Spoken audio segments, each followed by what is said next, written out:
ಗೆಳೆಯರೆ, ಚಿಕ್ಕ ಮಕ್ಕಳು ಮಾಡೋ ಅಪರಾಧಗಳನ್ನ ನಮ್ಮ ಕಾನೂನು ಶಿಕ್ಷಾರ್ಹ ಅಪರಾಧ ಅಂತ ಗುರುತಿಸೋದಿಲ್ಲ. ಅವರನ್ನ ಬಾಲಾಪರಾಧಿಗಳು ಅಂತ ವರ್ಗೀಕರಿಸ್ತಾರೆ. ಅವ್ರಿಗೆ ಪ್ರತ್ಯೇಕ ಕಾನೂನಿದೆ, ಪ್ರತ್ಯೇಕ ನ್ಯಾಯಾಲಯಗಳಿವೆ.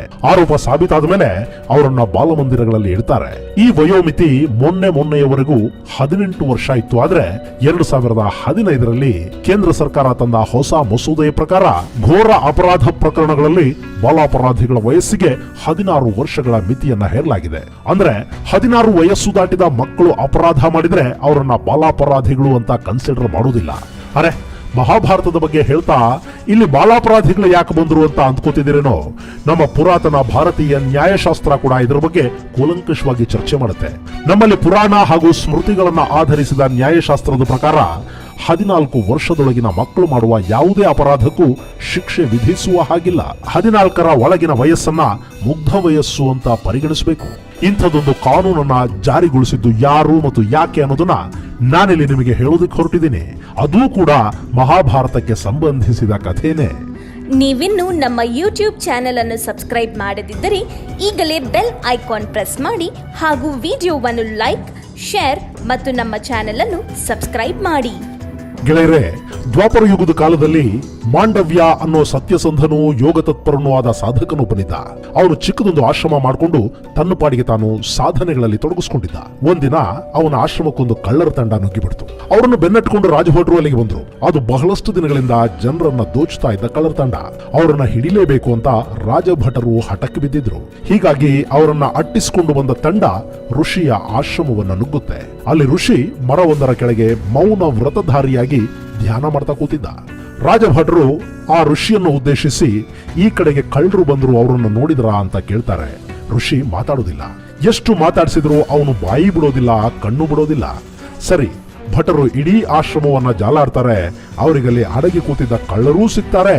ಅವರು ದೋಚಿದ್ದ ಹಣ, ಆಭರಣಗಳೂ ಸಿಗುತ್ತವೆ. ಎಷ್ಟೇ ಆದ್ರೂ ಅವರು ರಾಜಭಟ್ರು ಕಳ್ಳರನ್ನು ಮಾತ್ರ ಹಿಡ್ಕೊಂಡು ಹೋಗ್ತಾರಾ? ಆ ಕಳ್ಳರಿಗೆಲ್ಲ ಸಾಧು ರೂಪದಲ್ಲಿರೋ ಈ ಮನುಷ್ಯನೇ ಗುರು ಇರಬೇಕು ಅಂದ್ಕೊಂಡು ಅವನನ್ನು ಕೂಡ ತಮ್ಮ ಜೊತೆಗೆ ಬಲವಂತದಿಂದ ಎಳ್ಕೊಂಡು ಹೊರಟೇ ಬಿಡ್ತಾರೆ. ಇವತ್ತು ನಮ್ಮ ಪೊಲೀಸರು ಅದನ್ನೇ ಅಲ್ವಾ ಮಾಡೋದು. ಕಳುವು ಮಾಲಿ ಎಲ್ಲಿ ಸಿಗುತ್ತೋ ಆ ಜಾಗದ ಮಾಲೀಕನ ಮೇಲೆ ಕೂಡ ಕೇಸ್ ದಾಖಲಿಸಿ ಅವನ ಮೇಲೆ ಸ್ಟೋಲನ್ ಪ್ರಾಪರ್ಟಿ ರಿಸೀವರ್ ಅಂತ ಹೇಳಿ ಪ್ರಕರಣ ದಾಖಲಿಸಿ ಒಳಗ್ ಹಾಕ್ತಾರೆ. ಆ ಭಟರು ಕೂಡ ಋಷಿಯನ್ನ ಕಳ್ಳರ ಸಮೇತ ಕರ್ಕೊಂಡು ಬಂದು ರಾಜನ ಮುಂದೆ ನಿಲ್ಲಿಸಿದ್ರು. ಆ ರಾಜ ಕಳ್ಳರ ಕಾಟದಿಂದ ಬೇಸತ್ತು ಹೋಗಿದ್ದ. ಋಷಿ ಮೌನ ವ್ರತದಲ್ಲಿದ್ದ. ಅವನು ಯಾವ ಪ್ರಶ್ನೆಗೂ ಉತ್ತರ ಕೊಡ್ಲಿಲ್ಲ. ಹೀಗಾಗಿ ಬಂಧಿತರೆಲ್ಲರನ್ನ ಶೂಲಕ್ಕೇರಿಸುವಂತೆ ತೀರ್ಪು ಕೊಟ್ಬಿಟ್ಟ ಮಹಾರಾಜ. ಅಷ್ಟೇ, ಎಲ್ಲರನ್ನ ಕರ್ಕೊಂಡು ಹೋಗಿ ಶೂಲಕ್ಕೇರಿಸಲಾಯಿತು. ಶೂಲ ಏರಿದ ಕಳ್ಳರು ಸಾವಿಗೀಡಾದ್ರು. ಯೋಗ ವಿದ್ಯಾ ಪಾರಂಗತನಾಗಿದ್ದ ಋಷಿ ಬದುಕಿ ಉಳ್ಕೊಂಡು ಬಿಟ್ಟ. ಕೆಲ ದಿನಗಳ ನಂತರ ಈ ವಿಷಯ ರಾಜನಿಗೆ ಗೊತ್ತಾಯ್ತು. ಶೂಲಕ್ಕೇರಿಸಿದವನು ಕೂಡ ಬದುಕಿದಾನೆ ಅಂದ್ರೆ ಅವನು ಯಾರೋ ಮಹಾಪುರುಷನೇ ಇರಬೇಕು ಅಂತ ಅವನ ಬಗ್ಗೆ ವಿಚಾರಣೆ ನಡೆಸೋದಕ್ಕೆ ಆದೇಶ ಮಾಡ್ದ. ಕಡೆಗೆ ತನ್ನಿಂದ ತಪ್ಪಾಗಿದೆ ಅನ್ನೋದನ್ನ ಅರ್ಥ ಮಾಡಿಕೊಂಡು ತಕ್ಷಣ ಅಲ್ಲಿಗೆ ಬಂದು ಆ ಮುನಿಯ ಕ್ಷಮೆ ಕೇಳಿ ಅವನನ್ನ ಶೂಲದಿಂದ ಇಳಿಸೋದಕ್ಕೆ ಆದೇಶ ಕೊಟ್ಟ. ಅಲ್ಲಿ ಏನೇ ಮಾಡಿದ್ರು ಅವನ ದೇಹ ಹೊಕ್ಕಿದ್ದ ಶೂಲದ ಭಾಗವನ್ನ ಹೊರ ತೆಗೆಯೋದಿಕ್ಕೆ ಸಾಧ್ಯವಾಗಲಿಲ್ಲ. ಕಡೆಗೆ ಅದನ್ನ ಕತ್ತರಿಸಲಾಯಿತು. ಒಂದಷ್ಟು ಭಾಗ ದೇಹದಲ್ಲಿ ಉಳ್ಕೊಳ್ತು. ಇಷ್ಟಾದ ನಂತರ ಋಷಿ ಏನೂ ಆಗಿಲ್ವೇನೋ ಅನ್ನೋ ಹಾಗೆ ತನ್ನ ಸಾಧನೆಯನ್ನ ಮುಂದುವರೆಸಿದ. ಅವನ ಹೆಸರು ಮಾಂಡವ್ಯ. ಅವನ ದೇಹದಲ್ಲಿ ಶೂಲದ ಒಂದಷ್ಟು ಭಾಗ ಸೇರಿದ್ರಿಂದ ಅವನನ್ನ ಮುಂದೆ ಅಣಿಮಾಂಡವ್ಯ ಅಂತ ಕರೆದ್ರು. ಸಾಕಷ್ಟು ದಿನ ಭೂಮಿ ಮೇಲಿದ್ದು ತಪೋ ಸಾಧನೆ ಮಾಡಿ ದಿವ್ಯತ್ವವನ್ನ ಪಡೆದ ಮಾಂಡವ್ಯ ದೇಹತ್ಯಾಗ ಮಾಡಿ ಮೃತ್ಯು ಲೋಕಕ್ಕೆ ಹೋಗ್ತಾನೆ. ಅಲ್ಲಿ ಯಮನನ್ನ ಭೇಟಿ ಮಾಡಿ ತನ್ನ ತಲೆಯಲ್ಲಿ ಸಾಕಷ್ಟು ವರ್ಷಗಳಿಂದ ಕೊರಿತಿದ್ದ ಪ್ರಶ್ನೆಯನ್ನ ಯಮನ ಮುಂದಿಡ್ತಾನೆ.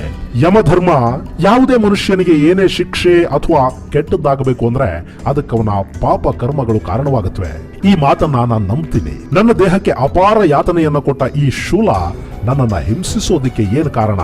ನನ್ನ ಯಾವ ಪಾಪ ಕರ್ಮಕ್ಕೆ ವಿಧಿ ನನಗೆ ಈ ಶಿಕ್ಷೆ ಕೊಡ್ತು ಅಂತ ಅತ್ಯಂತ ವಿನಯದಿಂದ ಯಮನನ್ನ ಕೇಳ್ತಾನೆ ಮಹರ್ಷಿ ಮಾಂಡವ್ಯ. ಯಮ ಕೂಡ ಋಷಿವರ್ಯನ ಪ್ರಶ್ನೆಗೆ ಅಷ್ಟೇ ಸಾವಧಾನದಿಂದ ಉತ್ತರ ಕೊಟ್ಟಿದ್ದ. ಋಷಿವರ್ಯನೇ, ನೀನು ಚಿಟ್ಟೆಯೊಂದರ ಪೃಷ್ಠಕ್ಕೆ ಮುಳ್ಳಿನಿಂದ ಚುಚ್ಚಿ ಅದನ್ನ ಘಾಸಿಗೊಳಿಸಿದ್ದೆ. ಸಾಮಾನ್ಯವಾಗಿ ಮನುಷ್ಯ ಮಾಡೋ ಪುಣ್ಯದ ಕೆಲಸಕ್ಕೆ ಅವನಿಗೆ 100 ಪಟ್ಟು ಪುಣ್ಯ ಪ್ರಾಪ್ತಿಯಾಗುವ ಹಾಗೇನೆ ಅವನು ಮಾಡಿದ ಪಾಪಕ್ಕೆ ಕೂಡ 100 ಪಟ್ಟು ಶಿಕ್ಷೆಯನ್ನ ಅನುಭವಿಸಬೇಕಾಗುತ್ತೆ. ಹೀಗಾಗಿನೇ ಚಿಟ್ಟೆಯ ಪೃಷ್ಠಕ್ಕೆ ಮುಳ್ಳು ಚುಚ್ಚಿದ ಕಾರಣ ನೀನು ಈ ಶೂಲದಂಡನೆಯನ್ನ ಅನುಭವಿಸಬೇಕಾಯ್ತು. ಹೀಗಂತ ಹೇಳಿದ ಯಮನ ಮಾತುಗಳನ್ನ ಕೇಳಿ ಋಷಿ ಯೋಚನೆಗೆ ಬೀಳ್ತಾನೆ. ಅವನಿಗೆ ತಾನು ಯಾವಾಗ ಯಾವ ಚಿಟ್ಟೆಗೆ ಎಲ್ಲಿ ಚುಚ್ಚಿದ್ದೆ ಅನ್ನೋದು ನೆನಪೇ ಆಗ್ಲಿಲ್ಲ. ಸರಿ, ಧರ್ಮಾಧರ್ಮಗಳ ಅಧಿಪತಿಯಾದ ಯಮನೇ ಅದನ್ನು ಕೂಡ ಹೇಳ್ಬಿಡ್ಲಿ ಅಂದ್ಕೊಂಡು ಯಮಧರ್ಮ, ನಾನು ಯಾವಾಗ, ಎಲ್ಲಿ ಮತ್ತು ಯಾವ ವಯಸ್ಸಲ್ಲಿ ಚಿಟ್ಟೆಗೆ ಹಿಂಸೆ ಕೊಟ್ಟಿದ್ದೆ ಅನ್ನೋದನ್ನ ನನಗೆ ನೆನಪು ಮಾಡಿಕೊಡ್ತೀಯಾ ಅಂತ ಕೇಳಿದ್ರು ಮಾಂಡವ್ಯ ಮುನಿಗಳು. ಸರಿ, ಯಮ ಹೇಳಲೇಬೇಕಲ್ಲ, ಋಷಿವರ್ಯ, ನೀನು ಬಾಲ್ಯದಲ್ಲಿದ್ದಾಗ ಮಾಡಿದ ಕಾರ್ಯ ಇದು, ಹೀಗಾಗಿ ನಿನ್ನ ನೆನಪಲ್ಲಿ ಅದು ಉಳಿದಿರೋದಕ್ಕೆ ಸಾಧ್ಯತೆ ಕಡಿಮೆ ಅಂತ ಹೇಳ್ದ ಯಮಧರ್ಮ. ಅಷ್ಟೇ, ಮಹರ್ಷಿಗೆ ಅದೆಲ್ಲಿತ್ತೋ ಏನೋ ಸಿಟ್ಟು ನೆತ್ತಿಗೆ ಇರ್ಬಿಡ್ತು. ತನ್ನನ್ನ ಶೂಲಕ್ಕೇರಿಸಿದ ರಾಜನ ಬಗ್ಗೆ, ಬಂಧಿಸಿ ತಂದ ಭಟರ ಬಗ್ಗೆ, ತನ್ನ ಆಶ್ರಮದಲ್ಲಿ ಆಶ್ರಯ ಪಡೆದಿದ್ದ ಕಳ್ಳರ ಬಗ್ಗೆ ಕೂಡ ಅತ್ಯಂತ ಶಾಂತಚಿತ್ತನಾಗಿದ್ದ ಋಷಿ ಯಮನ ಮಾತುಗಳನ್ನು ಕೇಳಿ ಕ್ರೋಧಾವಿಷ್ಟನಾಗಿ ಬಿಡ್ತಾನೆ. ಅಲ್ಲಯ್ಯ ಯಮಧರ್ಮ, ಧರ್ಮ ನಿಷ್ಕರ್ಷೆಗೆ ಕೂತವನು ನೀನು, ನಿನಗೆ ಸ್ವಲ್ಪ ಆದ್ರೂ ವಿವೇಚನೆ ಬೇಡವಾ? ಏನು ಅರಿಯದ ಮಕ್ಕಳು ತಪ್ಪು ಮಾಡಿದ್ರೆ ಅದಕ್ಕೆ ಇಷ್ಟು ಘೋರ ಶಿಕ್ಷೆ ಕೊಡ್ತೀಯಾ? ಅರಿಯದ ವಯಸ್ಸಿನ ತಪ್ಪುಗಳಿಗೆ ಯಾವ ಶಿಕ್ಷೆ ಕೊಡಬೇಕು ಅನ್ನೋದನ್ನ ನಿರ್ಧರಿಸಲಾಗದ ನೀನು ನ್ಯಾಯ ನಿಷ್ಕರ್ಷೆಯ ಅಧಿಕಾರವನ್ನ ಕಳ್ಕೊಂಡು ಬಿಟ್ಟಿದೀಯಾ. ಹೀಗಾಗಿ ನಿನ್ನಿಂದಾದ ಅಪರಾಧಕ್ಕೆ ನೀನು ಭೂಲೋಕದಲ್ಲಿ ದಾಸಿಯ ಮಗನಾಗಿ ಜನಿಸುವಂತ ಶಾಪ ಕೊಟ್ರಂತೆ ಮಾಂಡವ್ಯ ಮುನಿಗಳು.